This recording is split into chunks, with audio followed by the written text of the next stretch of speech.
વ્રત ઉપવાસ માટે દૂધ જેવી સફેદ, ઉપરથી ક્રિસ્પી અને અંદરથી સોફ્ટ 4 ગણી ફૂલવાવાળી ફરાળી સેવ કે મમરી બનાવવા માટે 1 કપ શામો લેશું. 1/4 કપ સાબુદાણા લઈ તેને બરાબર ધોઈ 18 થી 20 કલાક માટે પલાળી દેવાના. વચ્ચે એકવાર પાણીને બદલાવી લેવાનું. 18 થી 20 કલાક પછી સામા અને સાબુદાણાને આ રીતે પ્રેસ કરો તો ઇઝીલી મેશ થઈ જાય એટલા પલળેલા હોવા જોઈએ. બંનેમાંથી પાણી નિતારી એક મિક્સર જાર લઈ તેમાં સામો અને સાબુદાણા એડ કરી દેવાના. જરૂર લાગે તો 1 થી 2 ચમચી પાણી ઉમેરી અને એકદમ ફાઇન પીસી લેવાનું છે. આ રીતનું બેટર તૈયાર કરી લેવાનું. તેને સ્ટ્રેન કરી અને બાઉલ લઈ મેજર કરી લેવાનું. હવે કડાઈમાં પાણી ગરમ મૂકવાનું છે. બેટર હોય તેના કરતાં ડબલ પાણી લેશું. તેમાં સ્વાદ પ્રમાણે ફરાળી નમક એડ કરીશું. પાણી ઉકળવા લાગે એટલે ગેસની ફ્લેમ સ્લો કરી થોડું થોડું બેટર એડ કરી સતત ચલાવતા જઈ તેને બરાબર રીતે મિક્સ કરી લેવાનું.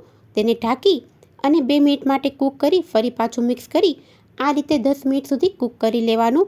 બેટર ટ્રાન્સપરન્ટ અને થીક થઈ જાય એટલે તેને ઢાંકી અને 5 મિનિટ માટે સીજવા દેવાનું. સંચો લઈ તેમાં મોટા હોલવાળી બ્લેડ લઈ તેમાં બેટર એડ કરી અને સેવ પાડી લેવાની. આ સેવને 10 થી 12 કલાક માટે સૂકવવા રાખી દેવાની. સુકાઈ ગયા પછી તમે જોઈ શકો છો એકદમ સરસ વ્હાઈટ તૈયાર થઈ છે. હવે તેને તળવા માટે તેલ ગરમ મૂકી તેમાં સેવ એડ કરી અને ફ્રાય કરી લેવાની. સોડા કે પાપડ ખાર વગર 4 ગણી ફૂલે છે તો આ રેસીપીને ચોક્કસથી ટ્રાય કરજો. વ્રત ઉપવાસમાં મજા પડી જશે. Thanks for watching.